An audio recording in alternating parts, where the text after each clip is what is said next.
సరే, కాబట్టి మంత్రంగా ఆయన మన మనసులో ఉంటారు అని ఒక సూచన ఉన్నది కదా.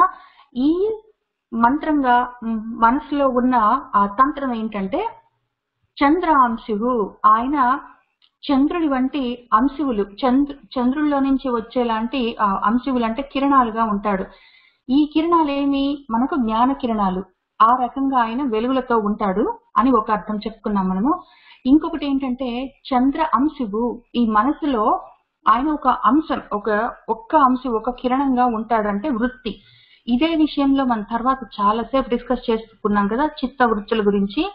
వృత్తిగా ఇది వీటిని మనం ఒకవేళ నేను యాపిల్ అనగానే మనందరి మనసులో ఒక యాపిల్ అన్న ఒక రూపం అప్పటికప్పుడు తయారు చేసి మన మనసు చూపించింది మనకి.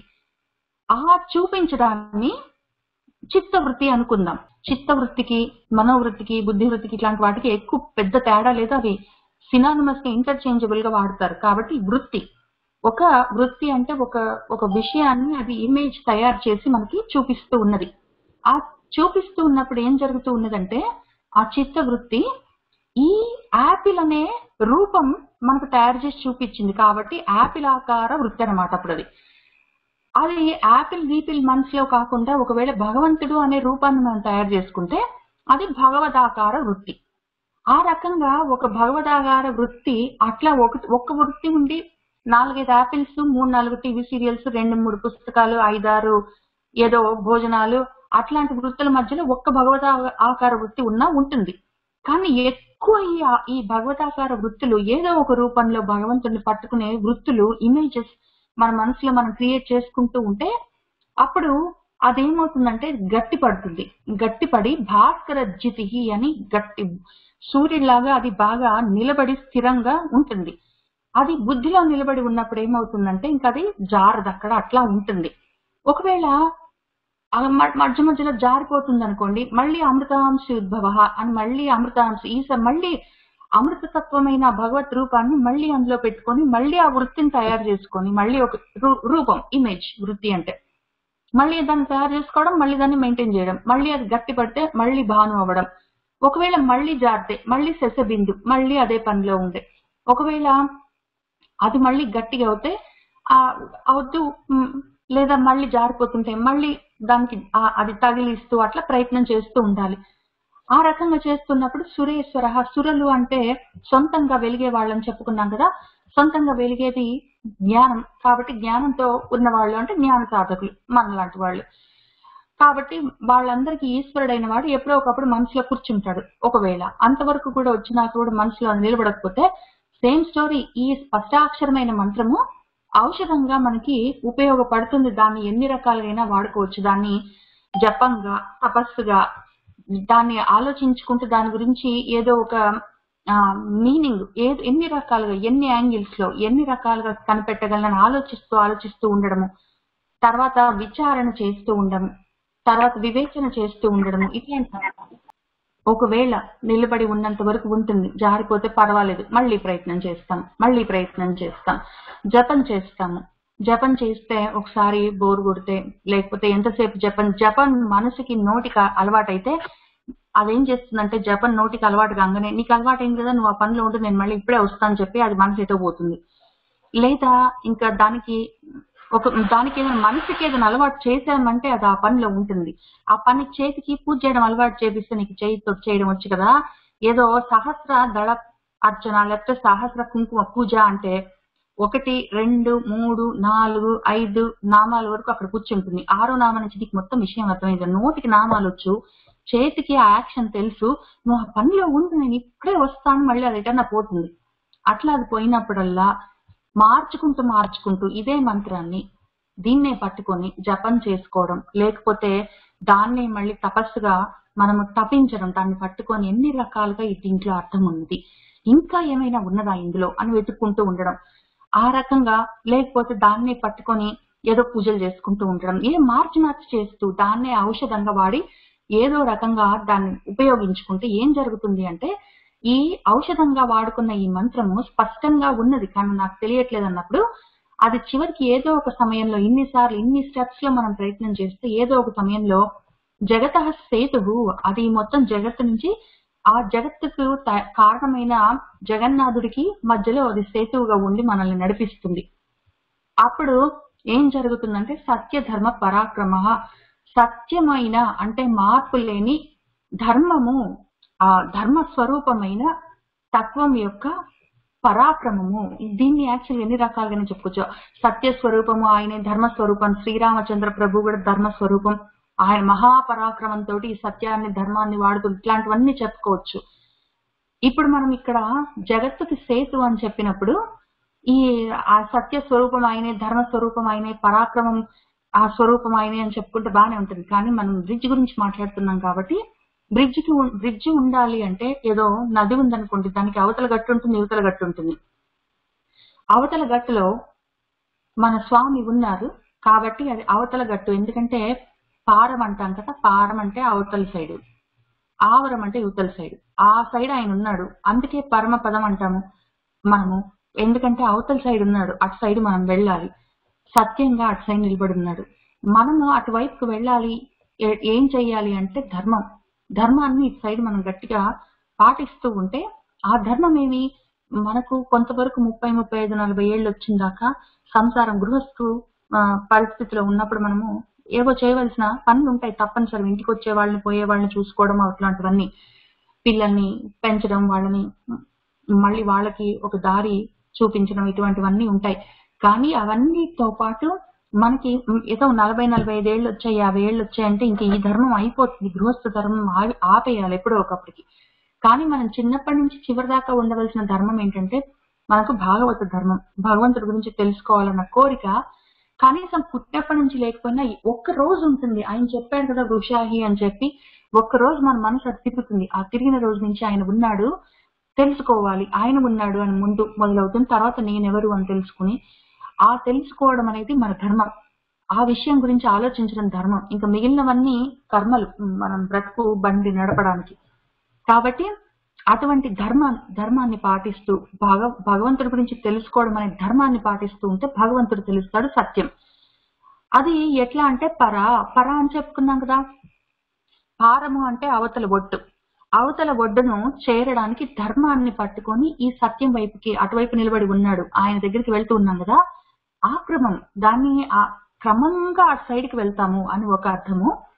ఆక్రమము అంటే దాన్ని ఆక్రమిస్తాం, పరాన్ని అంటే అవతల ఒడ్డుని మనము సాధిస్తాం, దాన్ని చేరుకుంటామని. పరాక్రమం అంటే అవతల ఒడ్డును చేరుకోవాలి. అవతల ఒడ్డులో ఏముంది అంటే సత్యము. సత్యం అంటే మార్పు లేని ఆ పరమాత్మ స్వరూపము. దాన్ని ఎట్లా చేరుకుంటామంటే ధర్మము, మన భాగవత ధర్మము, దాన్ని పట్టుకొని చేరుకుంటాము అని సత్యధర్మ పరాక్రమకి అర్థం. అది అంతవరకు మనము పోయిన వారం చెప్పుకున్నాం. ఇవాళ నుంచి మళ్ళీ కొన్ని కొత్త నామాలు చూసుకుందాము.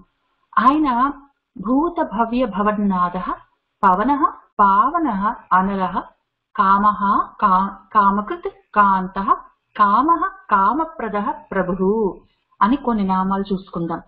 ఆయన భూత భవ్య భవత్ నాథ, భూతకాలానికి, భవిష్యత్ కాలానికి, ఇప్పుడున్న ప్రజెంట్ కాలం, మన వర్తమానానికి ఆయన నాథుడు.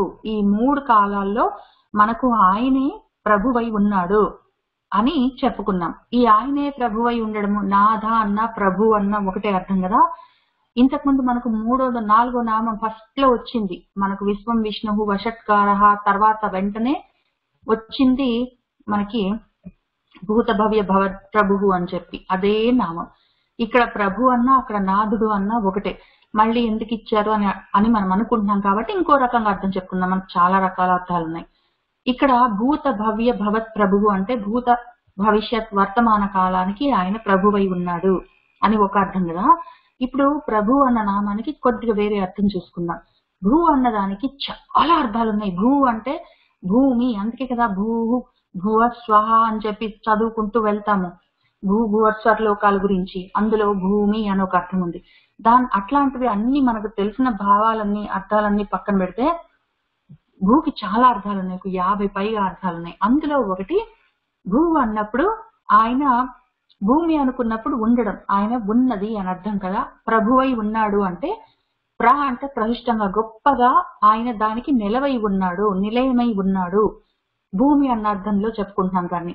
అట్లాంటప్పుడు భూత భవిష్యత్ వర్తమాన కాలానికి ఆయన సపోర్ట్ గా ఉన్నాడు అని. ప్రభువు అంటే దానికి పైన ప్రభువై ఉన్నాడు, ఆయన దాని మీద ఏమంటారు అధికారం కలిగి ఉన్నాడు అన్న దాన్ని పక్కన పెడితే, ఈ భూత భవిష్యత్ కాలాలు వర్తమాన కాలాలని ఆయనలోనే ఉన్నాయి అని ప్రభు అని ఒక అర్థం.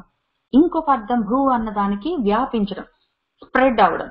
ఆయనలో నుంచే ఈ భూత వర్తమాన కాలాలు ఆయనలో నుంచే స్ప్రెడ్ అవుతున్నాయి అని చెప్పి ప్రభు. కాబట్టి 3 కాలాలుగా ఆయన వ్యాపించి ఉన్నాడు అని కొంతవరకు మనం అప్పుడు చెప్పుకున్నట్టున్నాం అర్థాలు. కాబట్టి ఇక్కడ ఏంటి, ఆయన కాలానికి నిలయమై ఉన్నాడు, కాలము రూపంగా ఆయన వ్యాపించి ఉన్నాడు అని చెప్పుకున్నాం కదా. ఇప్పుడు అదే మళ్ళీ ప్రభువు అన్నప్పుడు నాద అన్నప్పుడు దాన్ని ఇంకా కొంచెం వేరుగా చెప్పుకుందాం.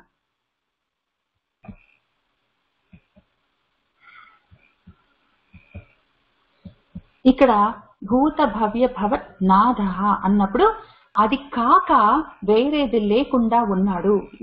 అప్పుడు మనం పోయిన వారం కొద్దిగా చూసుకున్నాం. నా అధ వేరే రకంగా ఆయన లేడు. మీన్స్ భూత భవిష్యత్ వర్తమాన కాలాల్లో ఆయన తప్ప నా అధ అంటే వేరేది లేదు. మొత్తం 3 కాలాల్లో ఆయనే ఉన్నాడు, వేరే వాళ్ళు లేరు ఇంకా అంటే మళ్ళీ మనకు అద్వైతం. అందులోనేమో కాలానికి ఆయన నిలవై ఉన్నాడు, కాలంగా ఆయన వ్యాపించి ఉన్నాడు. ఇక్కడ ఆయన తప్ప వేరేది ఇంకా 3 కాలాల్లో వేరేది ఏది లేదు అని అర్థం. అది ఒక అర్థం. ఇంకొకటి నాదుడు అంటే మళ్ళీ ప్రభువు కదా. కాబట్టి భూత భవిష్యత్ మొత్తం భూతకాలంలో భవిష్యత్ వర్తమాన కాలాల్లో నాకు ఆయన నాదుడై ఉన్నాడు, నన్ను ఆదుకునేవాడై ఉన్నాడు. ఆ నాదుడు లేకపోతే నేను అనాథనైపోతాను. ఆయన లేకపోతే ఫస్ట్ ఆఫ్ ఆల్ అసలు ఈ కాలాలు కూడా ఉండవు, నేను కూడా ఉండను. నేను ఉండను కాబట్టి నాకు ఈ నేను అంటే ఈ శరీరం ఉండదు కాబట్టి నేను అనాథనై పోయే అవకాశం ఉన్నది. కానీ ఇప్పుడు ఏంటంటే ఆయన అన్ని కాలాల్లో ఆయన ఉన్నాడు, నాకు నాదుడై నన్ను ఆదుకుంటూ ఉన్నాడు కాబట్టి నేను అనాథని కాకుండా ఉన్నాను అని ఒక అర్థం అని చెప్పుకొని భూత భవ్య భవత్ నాద. ఆయన ఏంటంటే ఇప్పుడు ఆయన్ని చేరుకుంటే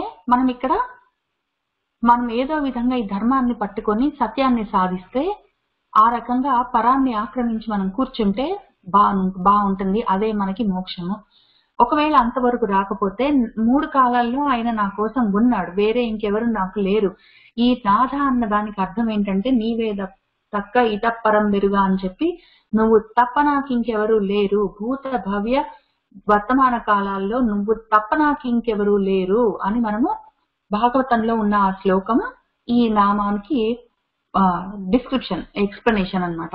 కాబట్టి నువ్వు తప్ప నాకు ఇంకెవరు లేరు, ఈ నిన్నైనా ఇవాళైనా రేపైనా ఇంకా నాకు వేరే వాళ్ళు ఎవరు లేరు. ఆ రకంగా ఉన్నప్పుడు మనం ఇక్కడే ఉన్నాం. ఇప్పుడు ఇంకా మనం ఇక్కడ ధర్మాన్ని పట్టుకొని సత్యం దాకా ఇంకా వెళ్ళలేదు, వెళ్తూ ఉన్నాము. ఈ జగత్ నుంచి జగన్నాథుడి వైపుకి ఒక సేతువు బ్రిడ్జ్ చేసుకొని కూర్చున్నాము. ఈ మంత్రాన్ని ఇంకా వాడుకుంటున్నాం ఔషధంగా. ఇంకా అంతవరకు రాలేదు మన కదా. అట్లాంటప్పుడు ఒకవేళ వస్తే సరే, ఇంక పక్కన నామాలు చదువుకోవాల్సిన అవసరం ఉండదు. కానీ ఇంకంతవరకు రాలేదు కాబట్టి తర్వాత నామాలు చూసుకుంటున్నాము. 3 కాలాల్లో ఆయన నా కోసం ఉన్నాడు, నాకు నాదుడై ఉన్నాడు. అంటే ఆయన ఎక్కడో ఉన్నాడు, నేను ఇక్కడ ఉన్నాను అనిపిస్తుంది. కానీ 3 కాలాల్లో ఆయన నాతోటే ఉన్నాడు, నాకు ఇంక వేరే వాళ్ళు ఎవరు లేరు. ఆయన నాకు సపోర్ట్ గా ఉన్నాడు అన్నప్పుడు ఇంక కొంచెం ధైర్యం ఉంటుంది. కాబట్టి ఆయన పవనః ఎట్లా ఉన్నాడు అంటే పవనః పావనః అనలః ఇన్ని రకాలు ఉన్నాడు. పవనము అంటే పవి అన్న రూట్ ధాతువుని పెట్టుకుంటే పవి అంటే 2 రకాల అర్థాలు చాలా ఉంటాయి, 2 చెప్పుకుందాం. ఒకటి ఏంటంటే పవనించడం అంటే వ్యాప్తి చెందడం, స్ప్రెడ్ అవ్వడం, లేదా ముందుకు సాగుతూ ఉండడం. రెండో అర్థం ఏంటంటే ప్యూరిఫై చేయడం, పవిత్రం చేయడం. కాబట్టి ఇక్కడ పవనః ఆయన గాలిలాగా వాయువులాగా వ్యాపిస్తూ ఉంటాడు. తర్వాత వ్యాపించిన వాడు గాలిలాగా నా ప్రాణంలాగా నాలో మొత్తం తిరుగుతూ ఉంటాడు. ఇంకొక అర్థం ఏంటంటే ఆ రకంగా నాలో ఉండి నన్ను పవిత్రం ప్యూరిఫై చేస్తూ ఉంటాడు, క్లియర్ లోపలంతా క్లెన్జింగ్ చేస్తూ ఉంటాడు. నా మనసుని, నా బుద్ధిని, ఆలోచనల్ని నన్ను క్లీనింగ్ చేస్తూ ఉంటాడు. కాబట్టి ఆయన పవనః, రెండు చెయ్యగలిగిన వాడు పవనః. కాబట్టి పవనుడు అనగానే ఓన్లీ గాలి స్వరూపం, వాయుదేవుడి స్వరూపం. మనకు ఉన్న పంచభూతాల్లో వాయువు ఒకటి కదా, ఆ పంచభూతాల్లో ఉన్న వాయువు స్వరూపం అని చెప్పుకుందాము. అది అయిన తర్వాత ఆయన గాలిగా ఉన్నాడు అని చెప్పుకున్న తర్వాత, రెండోది ప్రాణంగా, నా ప్రాణశక్తిగా ఉన్నాడు. మూడోది ఆయన నన్ను ప్యూరిఫై చేస్తున్నాడు అని 3 చెప్పుకున్నాం కదా. ఇప్పుడు ఈ మూడింటిని మళ్ళీ నాకున్న 3 స్థూల సూక్ష్మ కారణ శరీరాలుగా చూసుకుందాం. ఒకటి గాలిగా, పవనుడిగా, వాయుదేవుడిగా, పంచభూతాల్లో ఉన్నవాడిగా తిరుగుతూ ఉన్నాడు. అంటే నా శరీరానికి ఆక్సిజన్ అందిస్తూ ఉన్నాడు, స్థూల శరీరానికి. దాని లోపల మళ్ళీ సూక్ష్మ శరీరం ఉన్నది, నా యాస్ట్రల్ బాడీ. దానికి కూడా ఆయన ప్రాణశక్తిగా ఉన్నాడు.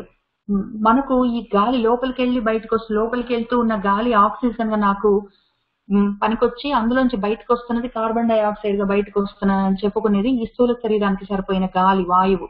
లోపల మళ్ళీ నా సూక్ష్మ శరీరానికి అదే ప్రాణవాయువుగా ఉంటుంది, ప్రాణంగా. అది రెండో అర్థం. మూడో అర్థం, నాకు ఇంకా లోపల ఉన్న నా కారణ శరీరాన్ని ఆయన క్లెన్జింగ్ చేస్తాడు. అంటే మళ్ళీ నేను పుట్టవలసిన అవకాశం లేకుండా ఆ కారణ శరీరం, నేను పుట్టడానికి ఏదో కారణం ఉండాలి కదా. ఏదో నేను మంచి చేశానో చెడు చేశానో, నాకేదో చాలా ఇష్టమో, నాకేదో ఒకడంటే మహాద్వేషం, వాడిని ఎట్లయినా ఏమైనా చేయాలని నిర్ణయించుకున్నాను కాబట్టి మళ్ళీ పుట్టి చేయవలసి వస్తుంది. ఇట్లాంటి బాగా గట్టిగా తీవ్రంగా ఉన్న ఆలోచనలు, తీవ్రంగా ఉన్న కోరికలు, ఏదో విధంగా కోరిక ఎవడి మీద కోపము, చాలా క్రోధము, వాడి మీద ద్వేషము ఉంటే పోనీ దాన్ని తీర్చుకోవడానికైనా అదొక కారణం అవుతుంది, కాజ్ ఫర్ అస్ టు మళ్ళీ జన్మ తీసుకోవడానికి. అట్లాంటివన్నీ క్లీనింగ్ చేస్తాడు కూర్చొని. కాబట్టి ఈ ఒక్క పవనః అన్న ఒక్క నామంలో ఆయన 3 రూపాలుగా ఉన్నాడు. ఆ 3 రూపాలుగా ఉన్నవాడు ఏం చేస్తాడు? పావనః, నన్ను పావనం చేస్తాడు అక్కడ కారణ శరీరాన్ని. పావనః మళ్ళీ స్ప్రెడ్ అయి ప్రాణ రూపంగా నా సూక్ష్మ శరీరాన్ని, ఏస్ట్రల్ బాడీని నడిపిస్తాడు. తర్వాత పావనుడై ఆయన మొత్తము గాలిగా నాలో వ్యాపించి నన్ను బ్రతికించి ఉంచుతాడు శరీరాన్ని. కాబట్టి పావనః. అక్కడికి ఆపుకోబుద్ధి అవ్వట్లేదు నాకు. దీనికి పావనః అన్నదానికి ఇంకొక అర్థం కూడా ఉన్నది. పవనుడికి పుట్టినవాడు మన ఆంజనేయ స్వామి కూడా పావనుడు, పావని. ఆయన్ని పావని అని కూడా పిలవచ్చు ఆంజనేయ స్వామిని, ఎందుకంటే పవనుడికి పుట్టాడు కాబట్టి. ఇంకొక అర్థం కూడా ఉన్నది. ఈ పావనం అంటే ప్యూరిఫై చేసే, ప్రక్షాళన చేసే కార్యక్రమంలో ఉన్న పేరు అనుకున్నప్పుడు ఆ సీతమ్మ తల్లిని పావని అని కూడా పిలుస్తాం. లోక పావని అని తల్లికి ఒక పేరున్నది. ఆ లోక పావని, ఇటు సైడ్ మన ఆంజనేయ స్వామి పవనుడి కొడుకు పావని, ఆ పేర్లన్నీ ఎందుకు వదిలిపెట్టాలి? కాబట్టి పవనః అన్నప్పుడు ఇక్కడ పుల్లింగంలో మస్కులైన్ జెండర్ లో ఉన్నదని అనుకున్నా కూడా మనకు ఆ పేర్లతో సహా ఆయన ఈ 3 రూపాలుగా పవనుడిగా ఉండి నన్ను పావనం చేస్తూ ఉన్నాడు, పావనః. తర్వాత ఈ పావనః అన్నప్పుడు నా కాజల్ బాడీ, నా కారణ శరీరాన్ని ఆయన క్లెన్జింగ్ చేసి మళ్ళీ అవన్నీ మొత్తం నా కారణాలు లేకుండా తీసేయడాన్ని మళ్ళీ మనము ఆ బండాసురుడి ఫైటింగ్ స్టోరీలో చూసుకున్నాం కదా. లలితాదేవి స్వరూపంగా ఆమె బండాసురుని, ఆయన దగ్గర ఉన్న మిగిలిన వాళ్ళని, తమ్ముళ్ళని, కొడుకులని, ఆయన సైన్యాధ్యక్షుల్ని, మొత్తం సైన్యాన్ని, వాళ్ళందరితో పాటు మొత్తం ఆ శూన్యక పట్టణాన్ని దుంపతో సహా, అందులో ఉన్న చిన్న మొలకలతో సహా అన్ని తీసేసింది. కాబట్టి ఆ కందం ఉన్నదంటే మాత్రము ఆ దుంప ఉన్నది. ఆ దుంపలో చిన్న చిన్న స్ప్రౌట్స్ ఉన్నాయి. అందులో ఏదో నా కోపము, నాకు వాడంటే అసహ్యము, నాకు ఇదంటే చాలా ఇష్టము అని ఏవైనా గట్టిగా ఉన్నాయి అంటే అవి మళ్ళీ అది కారణం అవుతుంది పుట్టడానికి. పుడితే నష్టమేం లేదు, కానీ అది అవన్నీ కూడా తీసేయగలిగిన వాడు కాబట్టి పావనః అని. మళ్ళీ దాని పక్కనే అనలః అని ఉన్నది. అనలము అంటే అగ్ని. అగ్ని అంటే మళ్ళీ సేమ్ స్టోరీ. అగ్ని మొత్తమే పావనం అగ్నికి కూడా పావని అని పేరు ఉన్నది. మొత్తమే క్లెన్జింగ్ చేస్తుంది. ఏది అందులో పడేసినా మొత్తము ఆ నామరూపాలు లేకుండా తీసేస్తుంది. గాలిలో కూడా ఏదైనా బ్యాడ్ స్మెల్స్, అట్లాంటి మంచివైనా సరే, మంచి వాసనలైనా చెడు వాసనలైనా, గంధం ఏదైనా సరే దాన్ని మొత్తమే వ్యాపింపజేస్తుంది, లేకుండా చేసేస్తుంది. ఆ రకంగా ప్యూరిఫై చేస్తుంది. ఇదైతే మొత్తమే అసలు నామరూపాలు లేకుండా తీసేస్తుంది అనల స్వరూపంలో. కాబట్టి అగ్ని. ఈ అగ్నికి అనలము అని పేరెందుకు వచ్చింది అంటే, అలము అంటే ఇంకా చాలు అనే అర్థం. అలము అలం అలం అంటే ఇంకా చాలు అని అర్థం సంస్కృతంలో. అనలం అంటే ఇంకా చాలు అనేది లేకపోవడం అనమాట. ఇంకా ఎంత ఉన్నా దాన్ని యాక్సెప్ట్ లోపలికి తీసేసుకుంటూనే ఉండడం అనలం. కాబట్టి ఏదో కావాలంటే గాలిలో కూడా ఎంతైనా వేసేస్తూ ఉండొచ్చు దానికి, కానీ కొంచెం అంతం అనేది ఉండొచ్చు. ఈ అగ్నికి అంతం అనేది ఉండదు. ఎంత వేస్తే అంత తీసేసుకుంటది. ఊళ్ళు తీసేసుకొని కాల్ చేస్తుంది.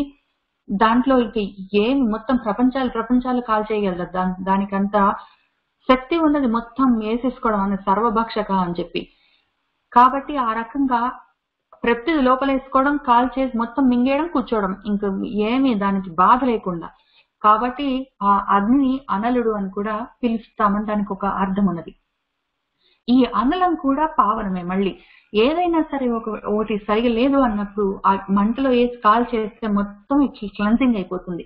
కాబట్టి ఆయన ఇటు పవనం గాలి రూపంలో ఇటు అగ్ని రూపంలో 2 రకాలుగా ఆయన పావనం చేసేస్తూనే ఉంటాడు. ఆ రకంగా ఆలోచిస్తే భూమి కూడా క్లెన్సింగ్ చేస్తూనే ఉంటుంది. ఎన్నో రకాలుగా బయోడిగ్రేడబుల్ అని దానికి మంచి పేరు ఒకటి పెట్టుకున్నాం మనము. మొత్తం బయోడిగ్రేడబుల్ మొత్తమే భూమిలో కలిసిపోతుందని. కలిసి ఎక్కడికి పోతుంది? అది మళ్ళీ మంచి పదార్థంగా మారుతుంది. మనకు మంచిది కాదు అనుకున్నది భూమిలో పెడితే అది మళ్ళీ మంచి పదార్థంగా మారుస్తుంది. అది కూడా పావనీయ. అయినా కూడా ఇక్కడ ఈ 2 ముఖ్యంగా ప్రాణశక్తిగా నాలో ఈ అగ్నిగా ఉండి నన్ను బ్రతికిస్తూ పావనం చేస్తూ ఉన్న శక్తుల గురించి మనం ఇక్కడ చెప్పుకుంటూ ఉన్నాము. కాబట్టి ఇంకొకటి ఏంటంటే, ఈ అనల అన్నదానికి ఈ పవనము, ఈ అనలము అన్నదానికి 2 అర్థాలు. సృష్టి తర్వాత లయము. చూడండి, పవనము అన్నప్పుడు గాలి, ప్రాణం వచ్చింది అంటే సృష్టి జరగడము. అనలము అంటే మొత్తం సర్వభక్షకం, మొత్తం మింగేయడం, లయం. కాబట్టి ఈ సృష్టికి లయానికి ఈ రెండిటికి మధ్యలో ఆయన పావనుడిగా నిలబడి ఉన్నాడు. మొత్తమే క్లీనింగ్ చేస్తూ ఉంటాడు. సృష్టిని క్లీన్ గా స్టార్ట్ చేస్తాడు. ఒకవేళ అవసరం వస్తే మొత్తం లయం చేసి మళ్ళీ మొత్తం ఫస్ట్ నుంచి మొదలు పెడతాడు, క్లీన్ స్లేట్ దగ్గర నుంచి. కాబట్టి పావన అనలహ అని చెప్పి ఇది వర్తులాకారంలో జరుగుతూ ఉంటుంది. తర్వాత ఈ మధ్యలో ఏం జరుగుతుంది? పవనానికి అనలానికి మధ్యలో అంటే మనకు కోరికలు ఉంటాయి. ఎందుకంటే స్థితి జరుగుతూ ఉన్నప్పుడు మన బ్రతకడానికి ఏవో పనులు చేయాలి, కోరికలు ఉంటాయి, అవి తీర్చుకుంటూ ఉండాలి. ఎప్పటికో ఒకప్పుడు భగవంతుని చేరుకోవాలన్న కోరిక ఫైనల్ గా ఒకటి పుట్టాలి. దాన్ని ఒకవేళ సాధించగలిగి తీర్చుకోగలిగితే ఇంకా మళ్ళీ తర్వాత కోరికలు ఉండవు. కానీ అంతవరకు ఉంటాయి కదా. అవి ఎన్ని రకాలుగా వాటి మీద ఆయనకి ఆధిపత్యం ఉన్నదో చూసుకోండి. అసలు కళ్ళు తిరుగుతాయి. కామాలనంటే కోరికలని ఆయన హరించి వేస్తాడు, తీసేస్తాడు. కామకృత్, కావాలంటే కోరికలని పుట్టిస్తాడు. కాంతః, ఒకవేళ ఈ కామాలు ఎన్ని రకాలుగా ఉండొచ్చు. కామకృత్ అని ఆయన ఎన్ని రకాలుగా పుట్టిస్తాడంటే, కాంతః చాలా అందంగా ఉన్న మనుషులుగా, అందంగా ఉన్న పిల్లలుగా, అందంగా ఉన్న ఇళ్ళు, కార్లు, విశ్వంలో ఉన్న ప్రకృతిలో ఉన్న చెట్లు, చేమలు, ఏదో ఫౌంటైన్స్, అట్లా రకరకాల కాంతం చాలా అందంగా ఉండేటట్టు చూపిస్తాడు. చూపించగానే మనకు కోరిక కలుగుతుంది. అది కామకృత్, కామం ఆ రకంగా పుట్టిస్తాడు. లేదా కాంతః అన్నప్పుడు ఆయనే కనిపించింది. ఈ ప్రపంచం అంతా ఉన్నదిలే, కానీ దీనికన్నా అందమైన అందగాడు ఒకడున్నాడు, వాణ్ణి చేరాలి అన్న కోరిక కూడా పుట్టిస్తాడు.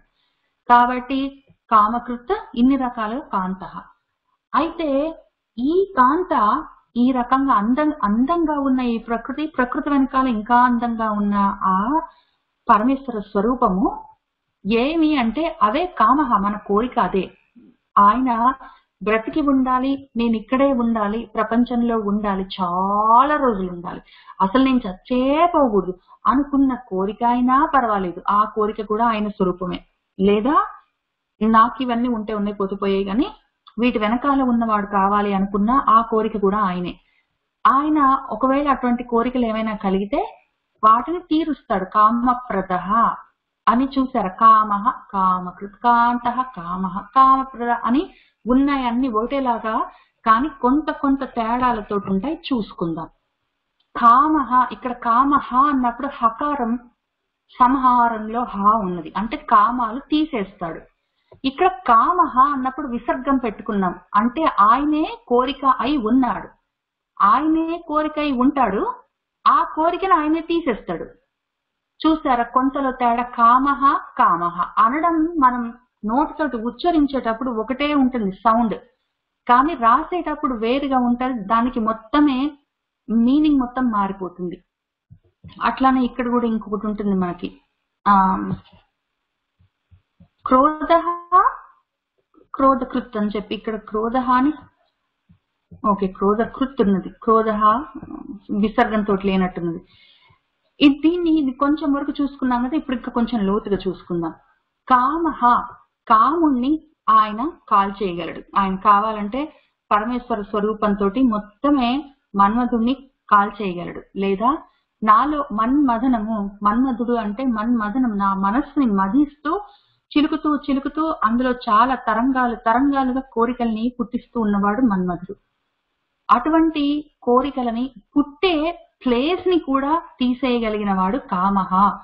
ఇక్కడ కామాలని మాత్రమే ఆయన తీసేయట్లేదు, కామం పుట్టే కామహ కదా, ఇక్కడ కామం అంటే కోరిక పుట్టే ప్లేస్ మన్మధుడు ఎక్కడ ఉంటాడు అంటే మనసులో, ఆ పుట్టే ప్లేస్ ని కూడా తీసేసేవాడు కాబట్టి ఆయన కామహ. కాబట్టి 2 లెవెల్స్, ఇక్కడ కోరికను తీసేస్తాడు, కోరిక పుట్టే ప్లేస్ ని తీసేస్తాడు అని ఒక అర్థం. తర్వాత ఇక్కడ కాంత అంటే ఆయన చాలా అందగాడు, విశ్వరూపంగా అందంగా ఉన్నాడు. తర్వాత ఎన్నో మనకి ఏమంటారు అవతారాల రూపంగా ఆయన అందగాడుగా, రాముడిగా, కృష్ణుడిగా అందంగా తయారై వచ్చాడు, అవన్నీ అనుకున్నాం కదా. ఇప్పుడు ఇంకొక అర్థం చూద్దాము. కాంత, కా అంత, కా అంటే కోరిక కదా, మళ్ళీ ఇక్కడ కా అన్న చోట అంత ఇక్కడ కామం మన కోరిక, అంత అంటే తీసేసేవాడు. కహ అంత, దీనికి అంతమేమి?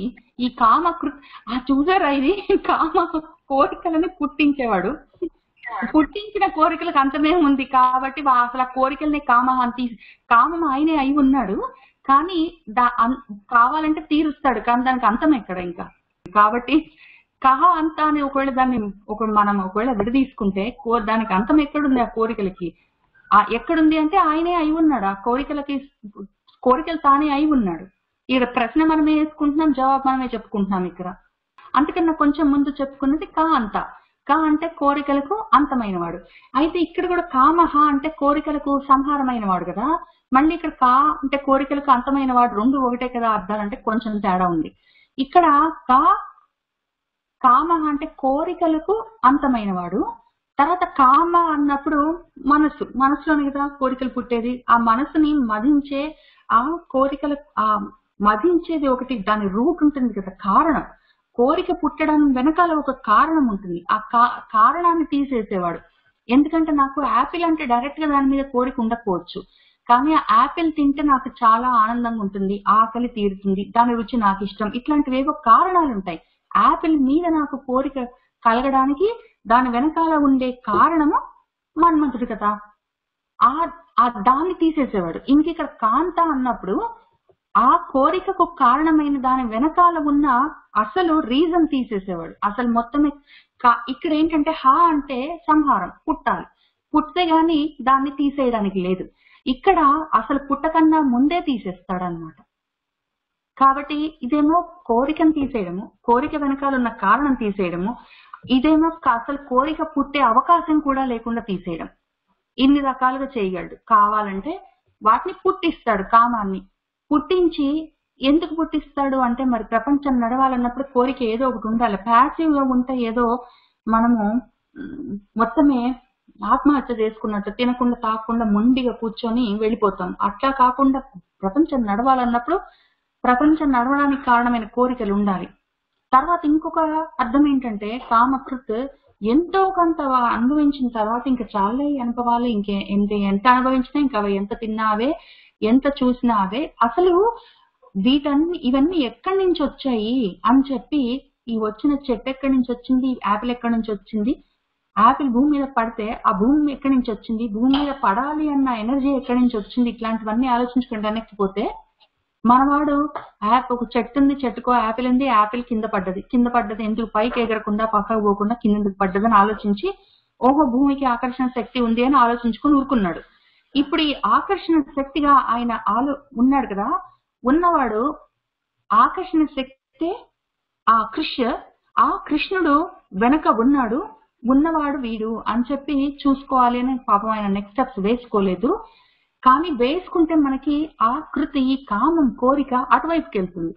ఇంతవరకు మనకి యాపిల్ కావాలన్న కోరిక ఏమవుతుందంటే దాని వెనకాల ఉన్న యాపిల్ కి కారణమైన వాడు ఎవడు అన్న, యాపిల్ కి కారణం ఏమి అంటే దానివల్ల నాకు రుచి వస్తుంది అన్నది కాకుండా యాపిల్ కి కారణం ఏమి, దాని పుట్టుకకు కారణం ఏమి అన్న వాడి గురించి ఆలోచిస్తే అది ఇంకో రకమైన కామం. ఇప్పుడు ఈ 2 రకాల కామాలని ఆయన తయారు చేయగలడు. కానీ ఆ 2 రకాల కామము, ఆ కోరిక అనే స్వరూపం కూడా ఆయనే అయి ఉన్నాడు. ఇటువంటి కోరికలు మన మనసులో పుడితే అప్పుడు ఆయన కామప్రద, ఆయన వాటిని తీరుస్తాడు కూడా. పైగా ఇక్కడ అంతః అన్నప్పుడు కాముని కోరికల్ని తీసేస్తాడు, అంతం చేస్తాడని మనం చెప్పుకుంటున్నాము. అదే ఇక్కడ కామహ అన్నప్పుడు ఆయన మన్మధుడై ఉన్నాడు అని చెప్పుకుంటున్నాము. ఇక్కడ కామప్రద అన్నప్పుడు ఆ కోరికల్ని ఆయన తీరుస్తాడు అని చెప్పుకుంటున్నాము. కాబట్టి అది ఇంకొక రకంగా కామకృత్ అన్నప్పుడు ఆ మన్మధుడిని తయారు చేసిన వాడు కూడా ఆయనే, మన్మధుడికి తండ్రి అయి ఉన్నవాడు. మన్మధుడికి ఇప్పుడు కామకృత్ మన్మధుడు, విష్ణుమూర్తి ఉన్నాడు, విష్ణుమూర్తిలో నుంచి మన్మధుడు పుట్టాడు, మన్మధుడు విష్ణుమూర్తికి కొడుకు, మన్మధుడు చాలా అందంగా ఉంటాడు, ఈయనేమో మన్మధుడికే బాబు కాబట్టి ఇంకా అందంగా ఉంటాడని మనం ఎన్నో రకాలుగా వింటాం. కానీ ఈ కామకృత్ అన్న నామానికి ఆ మన్మధుడు అని అర్థం. ఎందుకంటే కామాలని పుట్టించడము మన్మధుడి పని. ఎందుకంటే మనసుని మధించే ఆ మనసుని గిరిగిరా తిప్పి ఏమైనా కానీ నాకు అది కావాల్సిందే అని చెప్పి ఆ గట్టి ఒక కోరిక కలుగుతుంది కదా, ఆ కోరికను కలగడానికి కారణమైన వాడు మన్మధుడు. ఆ మన్మధుడు ఎవరంటే ఈయన కామకృత్, ఆ మన్మధుడిని పుట్టించేవాడు కూడా ఈయన. కాబట్టి ఇక్కడ కామహ అన్నప్పుడు మనకు ఒక కోరిక ఉంది, ఆ కోరిక స్వరూపమై ఉన్నాడు. ఆ కోరికని పుట్టించిన వాడు కామకృత్ ఆయనే అయి ఉన్నాడు. తర్వాత ఆ కోరికని పుట్టించిన వాడు ఆయనే అయి ఉండి ఆ కోరిక పుట్టడానికి కారణమై కూడా ఆయనే ఉన్నాడు. ఆ కోరికను పుట్టించే కారణానికి కూడా కారణం ఆయనే అయి ఉన్నాడు. కాబట్టి నా మనసు, నాకున్న ఒక కోరిక ఉన్నది, కోరిక నా మనసులో పుట్టింది కాబట్టి నా మనసుకి కూడా కారణం ఆయన. ఈ మనసు పుట్టడానికి, నా మనసు పుట్టి నన్ను ఈ మధించడానికి కారణమైన దాని వెనకాల ఉన్న నేను అనే పదార్థం కూడా ఆయనే. కాబట్టి 3 levels లో ఉన్నాడు. కామహ అన్నప్పుడు నా మనసులో పుట్టిన కోరికని తీసేస్తాడు. కామకృత్ అన్నప్పుడు నా మనసులో కోరికల్ని కల్పిస్తాడు. కాంతః అన్నప్పుడు ఆ కోరికలు నాకు చాలా అందంగా కనిపించేటట్టు, నాకు అది కావాల్సిందే అని నాకు పట్టుదల కలిగేటట్టు చూస్తాడు. ఆయనే కోరిక అయి ఉంటాడు, ఆ కోరికని ఆయనే తీరుస్తాడు. ఇది చాలా సింపుల్ గా అర్థం వాటికి. తర్వాత ఆయన ప్రభు, వీటన్నిటికీ ఇవన్నీ ఆయన చేయగలిగి ఎందుకున్నాడు? కోరిక ఆయనే అయి ఉన్నాడు, కోరిక పుట్టే ప్రదేశం ఆయనే అయి ఉన్నాడు, కోరిక పుట్టడానికి కారణమైన వాడు ఆయనే అయి ఉన్నాడు. కోరిక అంటే మళ్ళీ మన్మధుడు అనుకుంటే మన్మధుడికి తండ్రి, పుట్టడానికి కారణమై ఉన్నవాడు ఆయనే. ఆ కోరిక అంత అందంగా మనకు కనిపించి నాకు కావాలన్న అదే పట్టుదలతోటి ఉండేందుకు కారణమై ఉన్నాడు. ఆ కోరికని అంత ఖచ్చితంగా కావాలని కోరుకునే ఆ పరిస్థితిలో ఉన్నప్పుడు ఆ కోరికను తీర్చడం ఆయన చేతుల్లోనే ఉన్నది. కాబట్టి ఇవన్నీ కోరికలు పుట్టడము, అది గట్టిపడము, దానికోసం ప్రయత్నం చేయడము, దాన్ని తీర్చుకోవడము, ఇన్ని రూపాలుగా, ఈ 5 రూపాలుగా ఉన్నాడు. తర్వాత ఆయనే మళ్ళీ కామాలు, కోరికలను తీసేయగలడు. ఇంకా నాకు ఈ ప్రపంచం వద్దు, చాలు, అనలహ అని మనం ఇంకా కావాలి అలం లేదు. అలం అంటే ఇంకా చాలు అన్నది లేకుండా ఇంకా కావాలన్న కోరికతోటి ఉన్న మనము ఇంకా చాలు అని మోక్షం కావాలి అన్న కామం కోరుకునే పరిస్థితికి తెచ్చేది ఆయనే.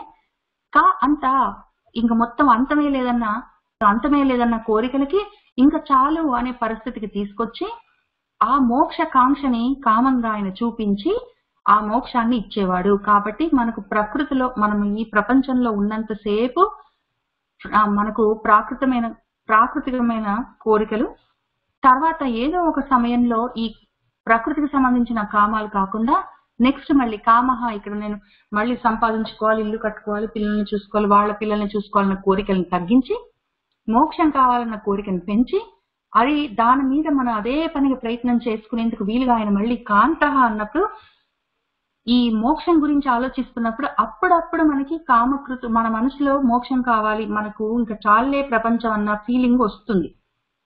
వచ్చింది ఒక్కోసారి గట్టిగా నిలబడొచ్చు, నిలబడకపోవచ్చు. మనకి చాలా సార్లు ఇటువంటి వైరాగ్యం కలుగుతుంది. ఇంకా చాలే, ఎంత అనుభవిస్తాం, ఎంత అనుభవించినా అదే కదా, ఇంకా చాలే తర్వాత చూసుకుందామని అనిపిస్తుంది. కానీ ఏంటంటే మనకి అది గట్టిగా నిలబడదు, జారిపోతూ ఉంటుంది. వాటిని మన వాళ్ళు చాలా రకాలుగా చెప్పారు. వాటిని ఏదో ప్రసూతి వైరాగ్యం అంటారు. ఏదో పిల్లలు పుట్టగానే ఇంకేముందమ్మా అంతా పుడుతూ ఉంటాం పోతూ ఉంటామని కొంచెంసేపు అనిపిస్తుంది. లేకపోతే ఏదో శ్మశాన వైరాగ్యం అని, శ్మశానం దగ్గరికి వెళ్తే ఇంకా నేను కూడా రేపో ఎల్లుండో ఇక్కడికి వచ్చేవాడినే కదా, ఏదో నా తాపత్రయం, మళ్ళీ ఇంకా అందులో పైగా అక్కడ భగవద్గీత శ్లోకాలన్నీ వినిపిస్తారు. ఇంకా ఆ టైంలో కొంచెం అనిపిస్తుంది నేను కూడా దీని గురించి నేను కూడా వెళ్ళిపోవడం గురించి ఆలోచించుకోవాలి. ఎంత కాడికి ఇక్కడే ఉంటాను, పర్మనెంట్ గా ఉంటాను టైప్ లో ఆలోచించుకోకూడదు. ఎప్పుడో ఒకప్పుడు నేను కూడా ఇంకా రేపో ఎల్లుండో ఇంక వచ్చేస్తాను ఇక్కడికని ఆలోచించుకోవాలని అనిపిస్తుంది. మళ్ళీ అక్కడి నుంచి వెళ్ళిపోయిన వాళ్ళ ఇంట్లో వాళ్ళకి పరామర్శ కోసం వెళ్ళి మళ్ళీ వచ్చిన తర్వాత 10 నిమిషాలకు మళ్ళీ ఇంకా ఆ ఆలోచన నిలబడదు. దాన్ని శ్మశాన వైరాగ్యం అంటాము. ఒక్కొక్కసారి ఇట్లా మనం చెప్పుకున్నట్టు పురాణాలు చెప్పుకుంటాం కూర్చొని, ఏదో పురాణాలు చెప్పుకున్నప్పుడు ఏదో రాక్షసుడు అవన్నీ చెప్పుకున్నప్పుడు మనకు కూడా పురాణ వైరాగ్యం అని వస్తుంది. ఇంకా అంతే కదా, మొత్తం ప్రపంచం అంతా ఇంతే, ప్రకృతి ఎన్ని రోజులు ఉంటాం మొత్తం గ్రాండ్ స్కీమ్ ఆఫ్ థింగ్స్ లో, ఇంత పెద్ద బిగ్ పిక్చర్ లో చూసుకుంటే ఎన్ని రోజులు ఉంటాం, ఎప్పుడు వెళ్ళిపోతాం, ఇంత మాత్రం మనకి ఆలోచన ఉండాలి. తర్వాత ఏంటని ఆలోచించుకోవాలి. నా ఆత్మ ఉద్ధరణ కోసం నేను ప్రయత్నం చేసుకొని పెద్ద మాటలు కొద్దిగా మాట్లాడతాము, మళ్ళీ వెంటనే లేచి దులుపుకొని వెళ్ళగానే మనం మర్చిపోతాము. ఇవి కొంచెం తాత్కాలికంగా అప్పుడప్పుడు ఉంటాయి మనసులో అక్కడక్కడ, కానీ గట్టిగా పట్టుకొని ఉండవు. మళ్ళీ మనకు వెంటనే ఆఫీస్ గుర్తొస్తుంది, ఇల్లు గుర్తొస్తుంది, బిల్స్ గుర్తొస్తాయి. ఇవాళ ఆల్రెడీ September 1st, మళ్ళీ నేను ఎన్ని బిల్స్ కట్టాలి, ఎక్కడ ఏవి కట్టాలి, దేనికైనా నా డెడ్ లైన్స్ ఏంటి ఒక్కొక్క దానికి, లేకపోతే రేపు కూరగాయలు తీసుకొచ్చుకోవాలి, ఇట్లాంటివన్నీ మళ్ళీ ఆలోచన వస్తే ఇంకా మీకు పురాణం గుర్తు ఉండదు, మనకి వేరేది గుర్తు ఉండదు. అట్లా జారిపోతున్నప్పుడు ఏమవుతుందంటే కాంతః, ఈ కోరికైతే పుట్టింది, మామూలు ప్రకృతికి సరిపోయిన కోరికలు మళ్ళీ ఉద్యోగం చేయాలి, మళ్ళీ డబ్బులు సంపాదించాలి. ఏదో మన ధృతరాష్ట్రుడిలాగా ఆయన అడుగుతారు కదా విదురుడు, ఇంతను మళ్ళీ పిల్లల్ని కంటావా, వాళ్ళని పెంచుతావా, వాళ్ళని రాజులను చేస్తావా, ఇంకెందుకయ్యా నీకు తపన అని అడిగినట్టు ఎప్పుడో ఒకప్పుడు ఇంకా చాలా అనిపిస్తుంది, ఆ కోరికల్ని తీసేస్తాడు. కానీ మనసులో ఈ మోక్షం గురించిన కోరిక పుట్టిస్తాడు. ఆ పుట్టిన కోరిక ఈ పురాణ వైరాగ్యం లాగా జారిపోతుంది. అప్పుడు జారకుండా ఆయన కాంతహాన్ని చాలా అందంగా మన మనసులో తళుక్కు మనం మెరుస్తూ, లేదా ఆయన కావాల్సిందే అని మనకి అనిపిస్తుంది. దీనికోసం మళ్ళీ భాగవతం, ప్రతిదానికి భాగవతంలో ఒక కథ ఉంటుంది, మనం చూసుకుంటూ పోవాలి. అందులో నారదుడు ఉంటాడు. నారదుడికి పాపం ఒక 4-5 ఏళ్ల వయసులో ఉన్నప్పుడు ఆయనకి ఇంకెవరు లేరు, వాళ్ళ అమ్మగారు ఒకటే ఉన్నది. అయితే ఆయన ఒకసారి ఎవరో వాళ్ళ అమ్మగారు ఒక దాసిగా పనిచేస్తున్న ఇంట్లో, ఆ ఇంటి ఓనర్ వాళ్ళ ఇంటికి కొంతమంది వస్తారు, పురుషులు, సిద్ధ పురుషులు. వాళ్ళు అక్కడ కూర్చొని చాతుర్మాస్యం 4 నెలలు అక్కడ ఉంటారు. వాళ్ళు ఏదో చదువుకుంటూ, ఈ పురాణాలు డిస్కస్ చేసుకుంటూ, ఏదో వేదాలు ఆలోచించుకుంటూ, ఉపనిషత్తులు మాట్లాడుకుంటూ ఉంటే అవన్నీ వింటాడు. వాళ్ళు చెప్పిన పనులన్నీ పిచ్చోడు చేసినట్టు చేస్తాడు, నోరు లేని పిల్లాడు పిచ్చి పిల్లాడు చేసినట్టు చేస్తాడు. వాళ్ళు వెళ్ళిపోకుంటూ చాలా ప్రేమతో ఆయనకి మంత్రాన్ని ఉపదేశం చేస్తాడు. చేసిన తర్వాత వాళ్ళు వెళ్ళిపోయిన తర్వాత మంత్రాన్ని చదువుకుంటాడు. కానీ ఆయనకి కూడా వెళ్ళిపోవాలని ఉంటుంది, వాళ్ళలాగా ప్రయత్నం చేసుకోవాలని ఉంటుంది. కానీ వాళ్ళ అమ్మగారిని వదిలిపెట్టలేక ఉంటాడు.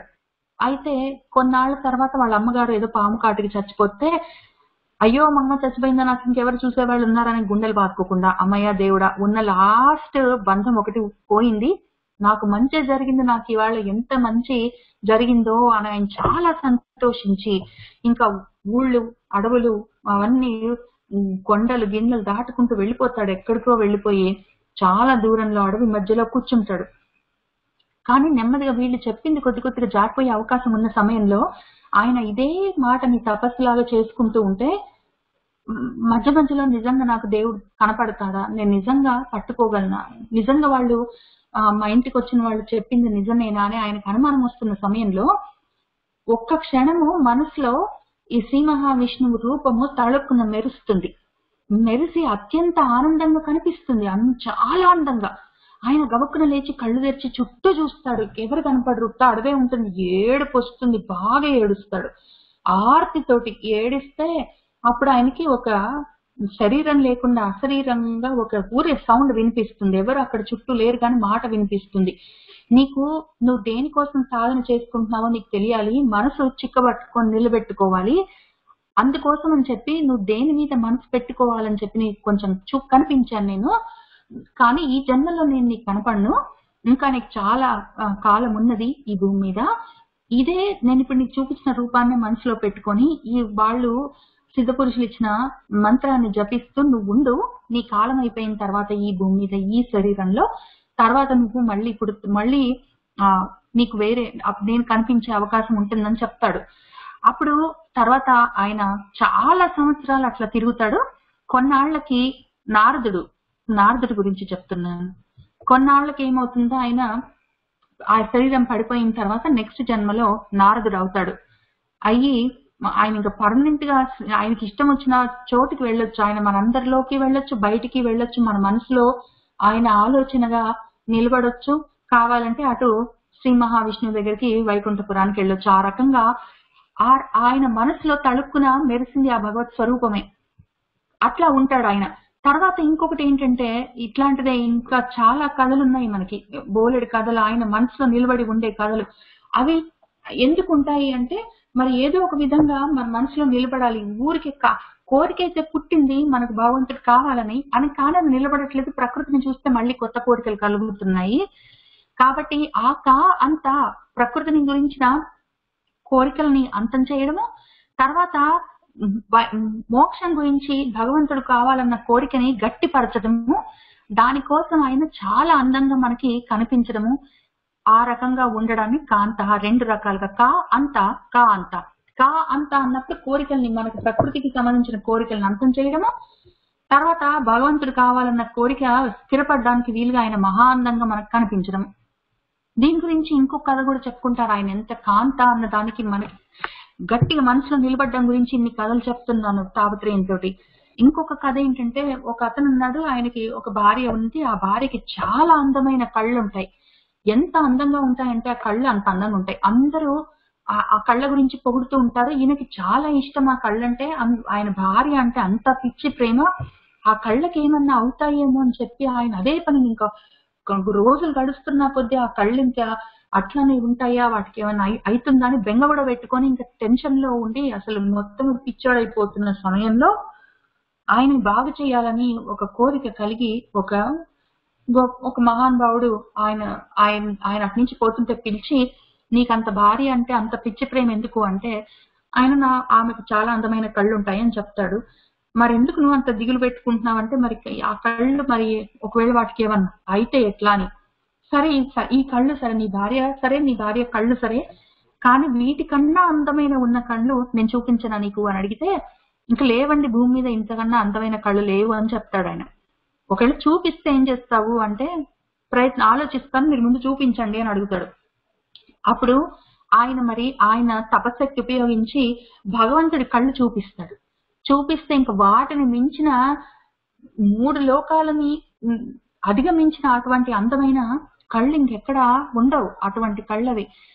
అంతటి అందమైన కళ్ళు చూసి అతను తట్టుకోలేక ఇంకా మొత్తం అసలు తట్టుకోలేనంత పిచ్చిలో పడిపోతాడు. ఇంకా అప్పుడు అర్థమవుతుంది, మామూలు ప్రకృతిలో ఉన్న అందాలన్నిటికన్నా అతీతమైన, లోకాతీతమైన అందం కదా, నాకు అది కావాలి అని చెప్పి ఇంకా ఆ తాపత్రయంలో పడతాడు. ఎందుకంటే ఒక ప్రపంచంలో ఉన్న ఒక వస్తువుని అంత గొప్పగా కావాలి అని చెప్పి అంత పట్టుదలతో మనసులో ఉంచుకోగలిగిన వాడు, ఫోకస్ చేసి కాన్సన్ట్రేట్ చేయగలిగిన వాడు, దానికన్నా గొప్పటి ఏదైనా చూపిస్తే దాన్ని ఇంకా గట్టిగా పట్టుకోగలడని చెప్పి ఆ మహానుభావుడు చేసిన ఉపకారం అనమాట అట్లాంటిది. ఇంకొకటి మళ్ళీ మనకు భాగవతంలో ఇంకొక కథ ఉంటుంది. అది ధ్రువుడు అనుకుంటాను. ధ్రువుడు ఉన్నప్పుడు ఏదో వాళ్ళ నాన్న ఒళ్ళో ఎక్కి కూర్చుంటా అంటే కుదరలేదు, ఏడ్చాడు. వాళ్ళ అమ్మేమో, ఒకవేళ నువ్వు అనుకున్న కోరిక నెరవేరాలంటే మరి భగవంతుడిని కనుక్కో అని చెప్తుంది. సరే అని చెప్పి బయలుదేరిపోతుంటాడు. నారదుడు ఎదురొచ్చి ఎక్కడికి పోతున్నావు అంటే చెప్తాడు, నేను భగవంతుని అడగడానికి పోతున్నానంటే సరే అని చెప్పి ఆయన ఈ మంత్రం ఒకటి ఉపదేశం చేస్తాడు. ధ్రువుడు ఆ మంత్రం తీసుకొని వెళ్తాడు ఇంటికి. వెళ్ళినప్పుడు అడవిలో కూర్చొని చేసుకుంటూ ఉంటే నిజంగా శ్రీ మహావిష్ణువు కనిపిస్తాడు. కనిపించినప్పుడు ఇంకా చూస్తాడు ఈయన శ్రీ మహావిష్ణువు మొహం చూస్తాడు. ఆయన ఎంత అందంగా ఉంటాడంటే కాంతుడు, అంత అందమైన ముఖం ఇంకెక్కడా ఉండదు, అది లోకాతీతమైన అందము. తర్వాత ఆయనకి నమస్కారం చేయాలనిపిస్తుంది. పాపం బోళ్ళ పడి ఆయన కాళ్ళకు నమస్కారం చేస్తాడు. చేసిన తర్వాత మళ్ళీ మొహం చూడాలనిపిస్తుంది, మళ్ళీ లేస్తాడు. మళ్ళీ మొహం చూస్తుంటే మళ్ళీ నమస్కారం చేయాలనిపిస్తుంది, మళ్ళీ బోళ్ళ పడతాడు. ఇంకా నోట్లోంచి మాటే రాదు. ఆయన అడగాలనుకున్నాడు, మా నాన్న ఒడి ఎక్కి కూర్చోవాలని చెప్పి నా కోరిక అది తీరుస్తావా అని అడగాలి, అంతే పాపం చిన్న కోరిక. కానీ ఇంక ఈ పడడం లేవడం మొహం చూడడం, మళ్ళీ బోళ్ళ పడడం, మళ్ళీ కాళ్ళకు నమస్కారం చేయడం, మళ్ళీ లేవడం, మళ్ళీ మొహం చూడడం, ఇంక నోట్లోంచి మాట రాకుండా ఇట్లా తాపత్రయపడుతుంటే పాపం శ్రీ మహావిష్ణువే ఆయన చేతిలో ఉన్న ఆ శంఖాన్ని బుగ్గకి తాటిస్తే అప్పుడు మాటలు వచ్చి ఆయన స్తోత్రాలు చేసి చాలా గొప్పగా ఉంటుంది ఆ కథ అంతా. అంత అందగాడు. ఒక్కసారి చూస్తే అందులో పైగా రామచంద్రమూర్తి కూడా ఆయన జుట్టు చూస్తే దానందం, అది ఆయన వెనకాల నుంచి ఆయన నడుచుకుంటూ వెళ్తుంటే ఆయన వెనక నుంచి చూస్తే ఆనందం అసలు చెప్పరాకుండా ఉంటుంది. ఆయన ముందు నుంచి వస్తుంటే అసలు వెనక నుంచేమో విశాలమైన ఆయన వీపు, సన్నగా ఉన్న నడుము, సింహంలాగా నడుస్తున్న గంభీరమైన నడక, ఇవన్నీ. ఆయన ఉంగరాల జుట్టు, అది కూడా ఆ ఉంగరాల జుట్టు కూడా ఆయనకు భుజాల వరకే ఉంటుంది. ఆయనకి ఎందుకో మరి కృష్ణావతారంలో అంతే రామావతారంలో అంతా భుజాల వరకే ఉంటుంది జుట్టు, స్ట్రైట్ గా కట్ చేసి దానికి స్ప్లిట్ ఎండ్స్ లేకుండా ఉంటాయి అందంగా నల్లగా ఒత్తగా ఉంగరాలుగా. ముందు నుంచి చూస్తే చక్రాల లాంటి కళ్ళు, అందమైన నోరు, చక్కటి మీసాలు, ఆ వేసుకున్న యజ్ఞోపవీతం, అవన్నీ ఎటు పక్కకు తిరిగితే పక్క నుంచి అందం, ఆ చెవులు శంఖాల్లాగా ఉన్న శ్రీకారాల్లాగా ఉన్న చెవులు, ఇంక ఎటు చూస్తే అటే అందంగా చెప్పరాకుండా ఉంటుంది. కాబట్టి ఆయన అంత కాంతుడు అనమాట. ఆయనను ఒకసారి చూస్తే మనకు అంతా ఇంకా మొత్తం ప్రపంచంలో ఇది కావాలి అది కావాలని చిన్న చిత్త కోరికలన్నీ అంతమైపోయి ఆ కాంతుడే కావాలన్న కోరిక పెరుగుతుంది. ఆ కోరిక ఎవరు అంటే ఆయనే ఆ స్వరూపము. అటువంటి కోరికను కూడా ఆయన తీర్చగలడు. కాబట్టి ఆయన ప్రపంచంలో మనం బ్రతకడానికి, మనం శరీర యాత్ర జరపడానికి కావలసినవన్నీ తీరుస్తాడు. ఆ కోరికలు ఆయనే అయి ఉంటాడు, ఆ కోరికలు ఆయనే తీరుస్తాడు, ఆ కోరికలను ఆయనే పుట్టిస్తాడు, అన్ని చేస్తాడు. ఒకవేళ ఇంకా చాలే అనుకున్నప్పుడు ఒక రోజు కూడా ఆయనే అయి ఉంటాడు. మన మనసు అటు తిప్పే రోజు ఆయనే అయి ఉంటాడు.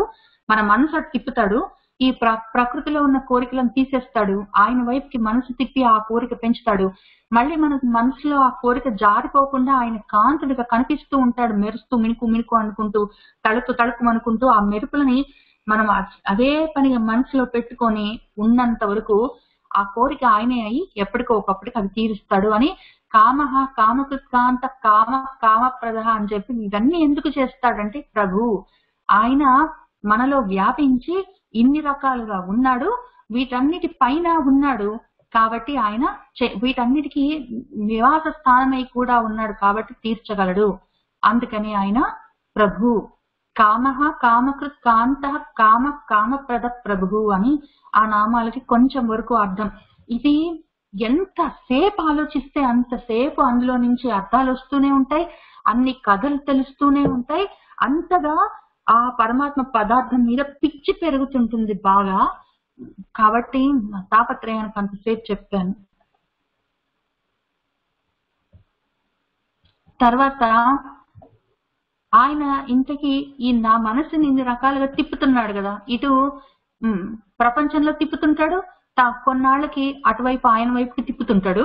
ఈ తిప్పుతున్న ఆయన ఇంకా చాలా తిప్పుతుంటాడు, అంతవరకే కాదు. ఆ తిప్పుతున్నవన్నీ ఏంటో ఈ శ్లోకంలో చూద్దాము. యుగాదికృత్ యుగావర్త నైకమాయ మహాసన అదృశ్య.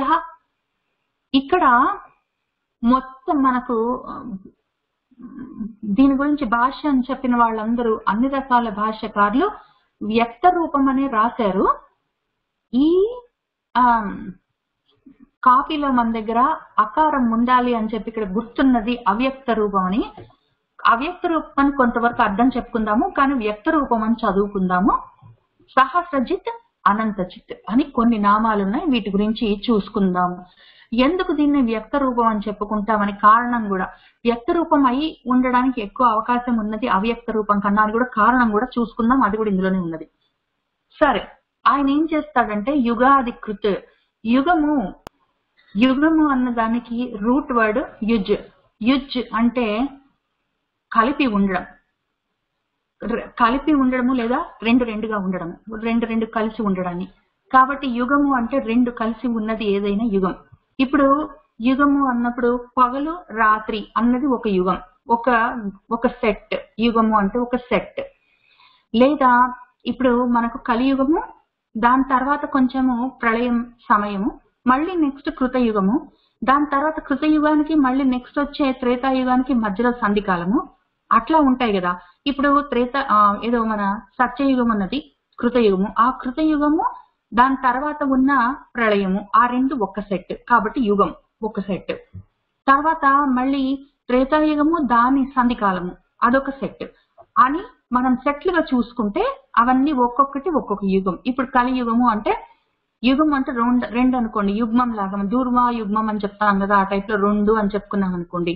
పాద యుగ్మము అంటాం, కాళ్ళు కూడా ఆ టైప్ లో రెండు అని ఉన్నది యుగము. ఆ రకంగా ఉన్న యుగాలు సెట్లు అన్నిటినీ ఆయన కృత్ తయారు చేశాడు.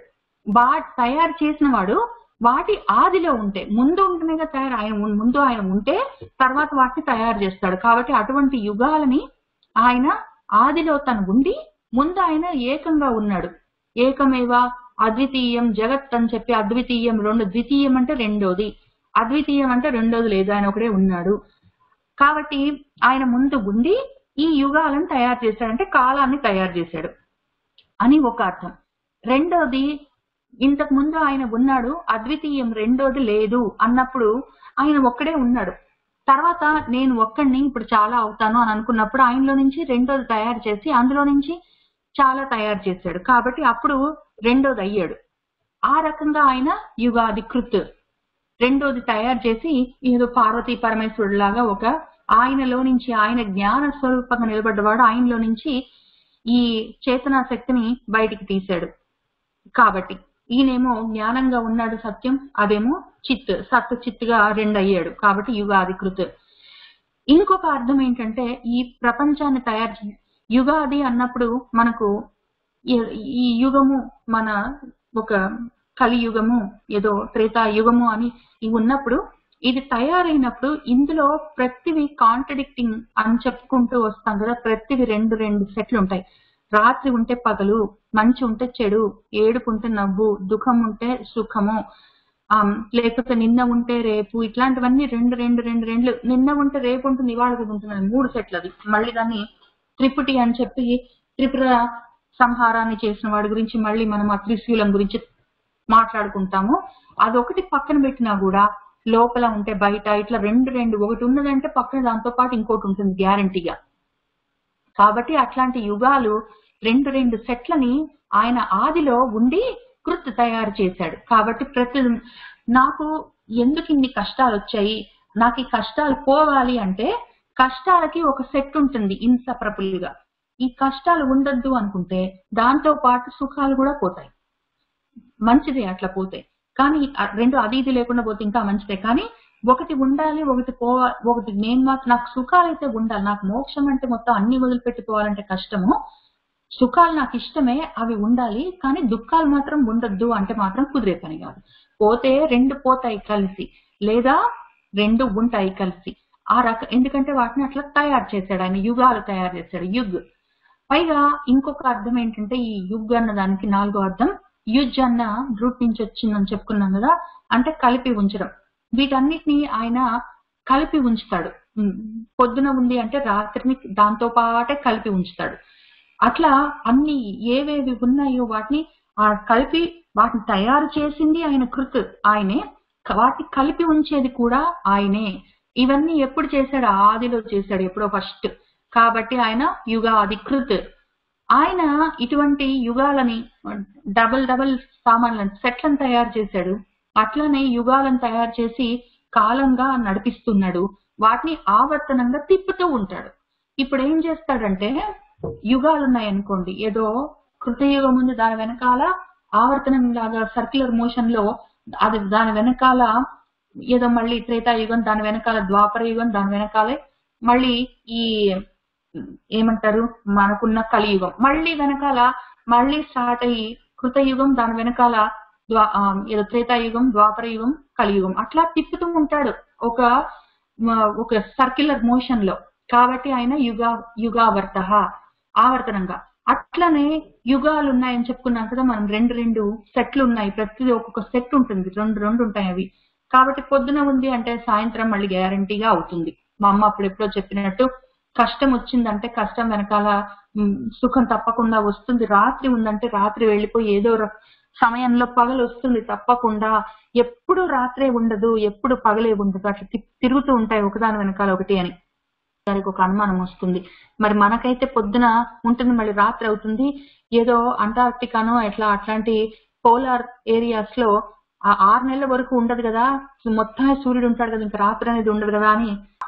అప్పుడు వాళ్లకుండే యుగం ఏంటంటే 6 నెలలు పగలు 6 నెలలు రాత్రి. కాబట్టి ఆ రకంగా కూడా తిప్పుతుంటాడు ఆయన. పొద్దునుంటే పొద్దున కాగానే రాత్రి, రాత్రి ఉంటే రాత్రి కాగానే పగలు, సంతోషం అంటే ఓహో సంతోషం పర్మనెంట్ గా ఉంటుందని రూల్ ఏం లేదు. అది కాగానే మళ్ళీ దుఃఖం కాగానే ఎంతసేపు ఉంటుందో ఇంకా దాంతో ఒక సర్క్యులర్ మోషన్ లో నడుస్తుంటుంది. దిస్ టూ షెల్ ప్యాస్ అంటాం కదా, ఆ టైప్ లో. ఇప్పుడు కరోనా వైరస్ వచ్చిందంటే ఇది కూడా పర్మనెంట్ గా అట్లా పడి ఉంటుందని ఏం లేదు, ఇది కూడా పోతుంది, మళ్ళీ కొన్నాళ్ళు మళ్ళీ క్వైట్ గ్యాప్ పీరియడ్ ఉంటుంది, మళ్ళీ ఇంకోటి వస్తుంది, మళ్ళీ అది కూడా పోతుంది, మళ్ళీ గ్యాప్ ఉంటుంది. ఆ టైప్ లో ఆవర్తనం లాగా తిప్పుతూ ఉంటాడు. ఒక్క నిమిషం ఆయనకి ఏమంటారు,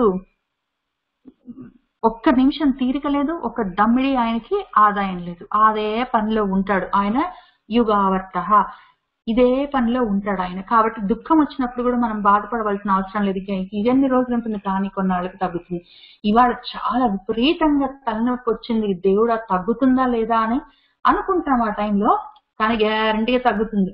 దానికి ఆ లక్షణం ఉన్నది, వేరే అవకాశమే లేదు. ఎందుకంటే అవి సెట్లు, అవి ఆ సెట్ లో ఒకటి వచ్చిందంటే రెండోది మళ్ళీ గ్యారంటీ వస్తుంది, ముందు వెనకో, దానికి వేరే దారే లేదు.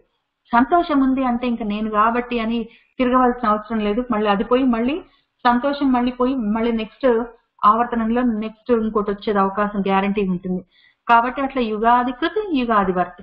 అట్లానే ఈ కామాలు కోరికలు కూడా ఈయన తిప్పుతూ ఉంటాడు. మనకి ఒక కోరిక పుట్టింది, అది తీరింది, మళ్ళీ పుట్టింది, మళ్ళీ తీరింది, ఆ రకంగా ఆయన తిప్పుతూ ఉంటాడు. యుగాది కృతి యుగావర్త. లేదా నన్ను పుట్టించిన వాడు పోనీ నన్ను ఇక్కడ ఉంచుతాడా, మళ్ళీ నా శరీరం పడిపోయింది మళ్ళీ పుడుతుంది, మళ్ళీ పుట్టింది మళ్ళీ పడిపోతుంటుంది. ఏదైనా సరే చక్రం, మళ్ళీ దాన్ని చక్రం అని పిలుస్తాడు. ఏం ప్రాబ్లం కూడా లేదు ఆయనకి పిలవడానికి. దాన్ని కాల చక్రం అంటాడు, దాన్ని జీవన చక్రం అంటాడు, దాన్ని లేకపోతే ఏదో భూచక్రం అంటాడు. అన్ని చక్రాల్లాగా తిప్పుతుంటాడు మనల్ని, ఆ చక్రంలో వేసి తిప్పుతుంటాడు అదే పనిగా ఆయన. యుగాది కృత్ యుగావర్త. ఆయన ఇవన్నీ ఇన్ని రకాలుగా తిప్పడం, ఎన్ని రకాలుగా ఎట్లా చేస్తాడు అందరు. పైగా మనం ఉగాది అని చేసుకుంటాం కదా, దాన్ని యుగాది అని కూడా అంటాం. దానికి కూడా ఇదే కారణం. దాన్ని మనం యుగాది అని ఎందుకు పిలుస్తామంటే రెండు ఉంటాయి మనకి. మనము ఉత్తరాయణము దక్షిణాయనము అంటాము. కాబట్టి ఆయన ఉత్తరంలో నుంచి దక్షిణం వైపుకి ఆయన ప్రయాణం మొదలుపెట్టినప్పుడు దక్షిణాయనము, ఇంకా అటు సైడ్ తిరుగుతున్నాడు, అక్కడ ఉంటాడు అని. అక్కడి నుంచి మళ్ళీ ఉత్తరాయణం స్టార్ట్ అవుతుంది. అవి రెండు ఉంటాయి కదా, ఇటు అటు మనకి హెమిస్ఫియర్ మొత్తం భూమి చుట్టూ తిరిగేది. కాబట్టి ఆ రకంగా మనకి ఉగాది అంటే ఓకే, ఇటు ఉత్తరాయణం అయింది, దక్షిణాయనం మొదలైంది, మళ్ళీ దక్షిణాయనం అయిపోయి మళ్ళీ ఉత్తరాయణం వచ్చింది, ఒక సర్కిల్ అయిపోయింది, మళ్ళీ స్టార్ట్ అయింది. మళ్ళీ ఏదో రాజు వచ్చాడు మొదలెత్తుకో అని చెప్పి, లేకపోతే రెడ్డి వచ్చే మొదలెత్తుకో అని ఆ టైప్ లో మొదలెత్తుకుంటుంటాం మనం. కాబట్టి అది ఉగాది. ఆ రకంగా తిరుగుతూ ఉంటుంది మనకి అది. మళ్ళీ ఋతువులు కూడా అంతే. ఒక ఋతువు అయిపోయిందంటే నెక్స్ట్ ఋతువు ఉంటుంది, మొదలు అవుతూనే ఉండాలి. ఇంకా ఒక పక్షం అయిపోయింది, శుక్లపక్షం అయిపోయిందంటే మళ్ళీ అక్కడ మనకు నెక్స్ట్ కృష్ణపక్షం స్టార్ట్ అయిపోతూనే ఉండాలి, 2 పక్షాలు అవుతూనే ఉండాలి. ఇంకా అవన్నీ సెట్లు ఉంటాయి. మొత్తం కాలస్వరూపంగా ఆయన తిరుగుతూ ఉంటాడు. కాబట్టి యుగాది అని మనము చెప్పుకుంటున్నాం. దీన్ని మనం ఒక్కడమే కాదు, యుగాది అని చెప్పి మనం ఉగాది పండుగ చేసుకుంటాము. దాన్ని మన ఇండియాలో అన్ని రకాలుగా ఒక్కొక్క రాష్ట్రంలో ఒక్కొక్క రకంగా చేసుకోవచ్చు. కానీ యాక్చువల్ గా మొత్తం ప్రపంచం అంతా కూడా దాన్ని చేసుకుంటారు. సమ్మర్ సోల్స్టిస్ అని, వింటర్ సోల్స్టిస్ అని చెప్పి, ఒక్కరోజు మొత్తం పగలు రాత్రి ఈక్వల్ గా ఉన్న టైం అని చెప్పి, అదేదో గుర్తుపెట్టుకొని ఏదో ఒక గుర్తుగా ఇక్కడి నుంచి అటు నుంచి ఇటు అని చెప్పి మనము చూసుకునేది కూడా యుగాది కృత్. ఆ రకంగా వాటిని ఆవర్తన ఒక వృత్తాకారంలో రౌండ్ గా సర్క్యులర్ గా చక్రం లాగా తిప్పుతూ ఉంటాడు. ఇవన్నీ ఎట్లా చేస్తాడు అంటే నా ఏక మాయ, ఒక్క మాయ కాదు అనేక మాయలుగా రకరకాల మాయలుగా చేస్తుంటాడు. మాయ అంటే ఇక్కడ మోసం కాదు, ఇది మాయ చేశాడు మోసం చేశాడు టైప్ లో మాయ కాదు, ఇది రూపము అని అర్థం. అనేక రూపాల్లో ఈ మనం ఇప్పుడు ఎన్ని చెప్పుకున్నాం, బోలెడు చెప్పుకున్నాం. పగలు అన్నాం, రాత్రి అన్నాము, ఏదో సమ్మర్ సోల్స్టిస్ అన్నాము, వింటర్ సోల్స్టిస్ అన్నాము, లేకపోతే దక్షిణాయనం ఉత్తరాయణం, లేకపోతే ఇది మన భూమి కూడా హెమిస్పియర్స్ గా విడదీసుకున్నాం, ఆ రకంగా ఉన్నాడు. తర్వాత ఏదో జంటల్లాగా మనకు యుగాలు ఉన్నాయి, త్రేతాయుగం అట్లాంటివన్నీ. ఎన్ని రూపాలుగా ఉన్నాడు, బోలెడు రూపాలుగా. మాయ అన్నప్పుడు అన్ని రూపాలుగా ఆయన, అనేక రూపాలుగా ఆయన ఈ ఆవర్తనంలో తిప్పుతున్నాడు. నేను పుట్టాను నేను పోయాను అన్నది కూడా ఒక సెట్. కాబట్టి ఆ అన్ని రూపాలుగా సర్క్యులర్ గా తిప్పుతూ ఉన్నాడు ఆయన. అనేక మాయ, అనేక మాయ నైక మాయ. మహా అసన, తర్వాత ఈ తిప్పుతూ తిప్పుతూ తిప్పుతూ యుగాధికృత అంటాడు, యుగావర్తనంలో తిప్పుతుంటాడు, తను ఎన్నో రూపాలుగా తిప్పుతుంటాడు. తిప్పి తిప్పి తిప్పి ఏదో ఒక టైం మళ్ళీ పైగా ఏం చేస్తాడు, ఇవే మనకి కొన్ని ప్రశ్నలకి అసలు జవాబే ఉండదు. ఇప్పుడు మనము ఓన్లీ జనవరిలో వచ్చినప్పుడే మనం ఎందుకు జనవరి ఫిబ్రవరి మార్చ్ టైం ఫ్రేమ్ లోనే ఎందుకు ఉగాది చేసుకుంటాము. అదే ఈ దక్షిణాయనంలో ఆయన ఇక్కడి నుంచి అక్కడికి బయలుదేరినప్పుడు మనం ప్రయాణం మొదలు పెడతాం కదా, అదే మనం దక్షిణాయనంలో ఎందుకు చేసుకోము ఉగాదిని అని అట్లా ప్రశ్నించడానికి లేదు, ఏదో ఒకటి మొదలు పెట్టుకొని చేసుకుంటున్నాం కదా. కానీ ఏంటంటే గుడ్డు ముందా పిల్ల ముందా, పిల్ల ఉంటేనే, ఒక పిట్ట ఉంటేనే కదా అందులోంచి గుడ్డు బయటకు వచ్చేది, కానీ గుడ్డు ఉంటేనే కదా అందులోంచి పిట్ట అసలు బయటకు రావడము అని చెప్పి మనకి ఊరికి అనిపిస్తూ ఉంటుంది, సర్క్యులర్ గా తిరుగుతుంటుంది. ఆ సెట్ ఎక్కడ స్టార్ట్ అయింది ఎవరికి తెలీదు. ఆదిలో ఎక్కడో ఎప్పుడో ఎందుకో ఏ కారణానికో తయారు చేశాడు, ఆదిలో ఆ యుగాన్ని, దాన్ని తయారు చేశాడు, ఆవర్తనంగా తిప్పుతున్నాడు.